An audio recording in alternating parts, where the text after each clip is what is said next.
장거리 공대지 유도 미사일은 우리 군에게 반드시 필요한 무기라 할 수 있습니다. 유사시 북한 및 주변 적대국들의 벙커나 주요 군사시설들을 파괴할 수 있으며 특히 우리에게 직접적인 위협인 북한의 핵미사일 시설과 미사일 발사 기지 등을 직접 타격할 수 있는 수단이기 때문에 전략적으로 높은 가치를 지닌 킬체인에 반드시 필요한 핵심 전력 미사일이라 할 수 있습니다. 당초 한국은 F-15K에 장착할 공대지 유도 미사일로 미국에 제짐을 도입하려고 하였습니다. 합동참모본부는 2003년 7월 사거리 370km 이상인 제짐 260발을 2012년까지 순차 도입하기로 결정했습니다. 그러나 미국 정부가 전략무기라는 이유로 수출 승인을 반대했으며 이에 보잉에서 타우러스를 도입하면 무장통합을 할 수 있도록 지원하겠다고 하여 독일산 타우러스 공대지 유도미사일을 도입하게 되며 지난 2016년 12월 22일 공군에 실전 배치됐습니다.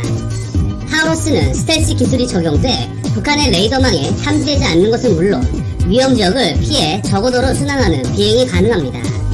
중량은 480kg이며 마하 0.9로 30에서 40m의 초저고도 비행이 가능합니다.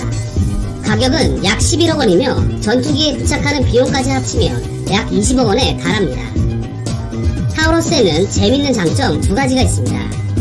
하나는 최초 1500m 상공에서 발사된 타우러스는 곧바로 하강을 시작해 30에서 40m의 낮은 고도를 유지하며 비행하다가 목표 근처에서 3000m까지 급상승한 뒤 거의 수직으로 낙하해 목표 지점을 타격합니다. 이는 중력 가속도를 이용해 파괴력을 극대화하는 벙커버스터 기술로 무려 6m의 콘크리트 벽도 뚫을 수 있습니다. 나머지 하나는 트리트크로 불리는 타우러스만의 독특한 3중 복합 유도장치입니다. 3중 복합 유도장치는 하나 혹은 두 가지 유도장치에 고장이 발생하거나 GPS 재미 공격을 받더라도 나머지 장치들을 사용함으로써 미사일은 지속적으로 목표물을 향해 비행할 수 있게 됩니다. 이러한 방식 덕에 타우러스는 세 가지의 입체적인 경로를 실시간으로 업데이트하여 목표물 반경 3m 이내로 정확히 접근해 목표물을 타격하는 것입니다. 우리 공군은 F-15에 장착하는 타우러스 350K를 최종적으로 270기 도입할 예정이며 FA-50에 장착할 타우러스 350K2를 도입할 계획이 있는데 FA-50과 같은 작은 전투기에 커다란 타우러스를 장착하면 과연 운영이 가능하겠냐라고 의구심을 가질 수 있습니다.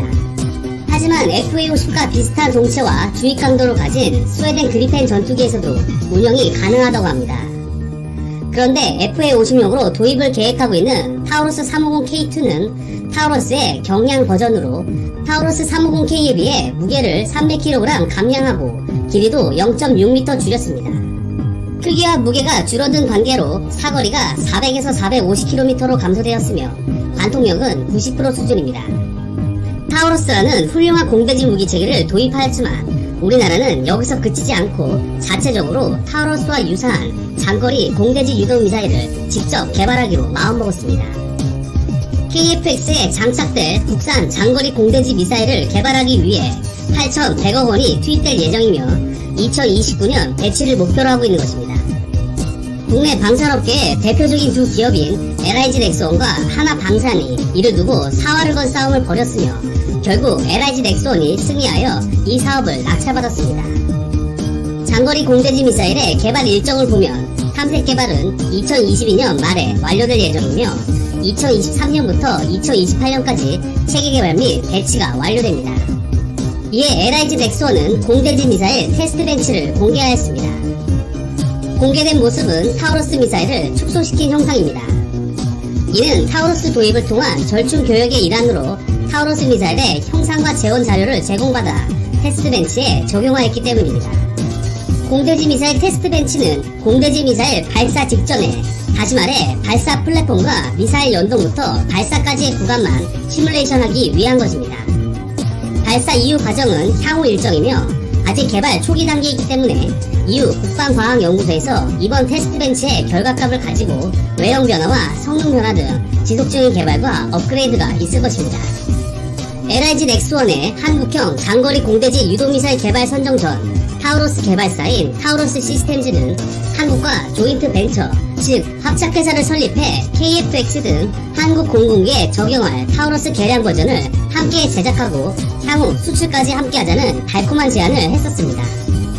사실 이 제안이 우리가 직접 개발하는 것보다 비용 절감 효과도 있으며 검증된 타우로스라는 신뢰성도 있기 때문에 우리 공군이 사용하고 수출까지 염두하였을 때 생각보다 괜찮은 제안이었습니다.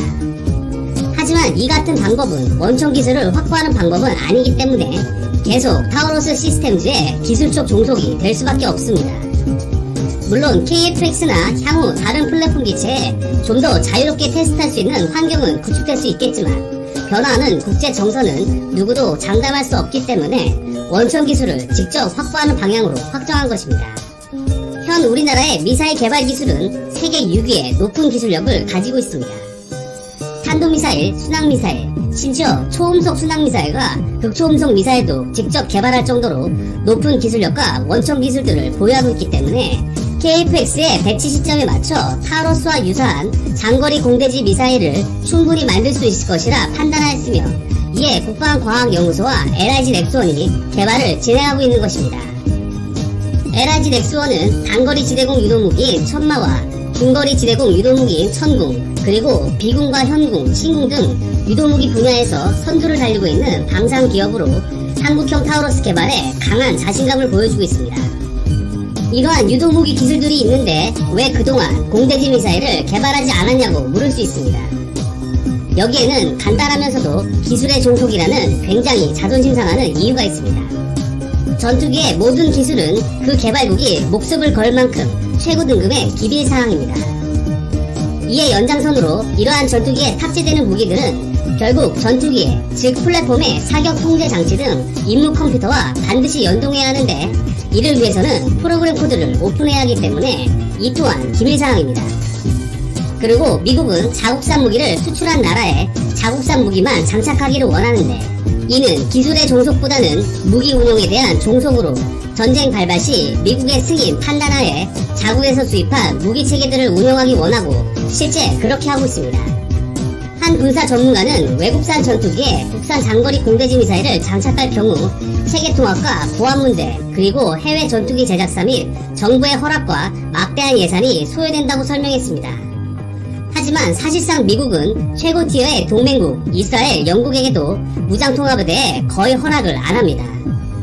그래서 우리나라는 그동안 기술을 보유하고도 개발의 시도조차 못하고 있었습니다.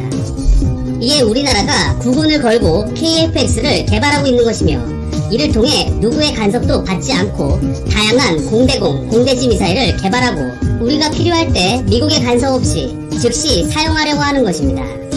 즉 기술적 운영적 종속에서 탈피하고자 하는 대승적인 큰 의미를 지니고 있는 것이 바로 KFX입니다. 그냥 F-35A 몇 대 도입하고 끝나는 그런 문제가 아닌 것입니다. 앞으로 한국형 장거리 공대지 유도미사일이 개발되면 엄청난 수의 미사일을 확보할 것으로 보입니다. 이렇게 되면 북한을 비롯한 동북아 여러 나라들은 긴장을 하지 않을 수 없습니다. 한국형 타우로스의 성공적인 개발을 기원하는 바입니다.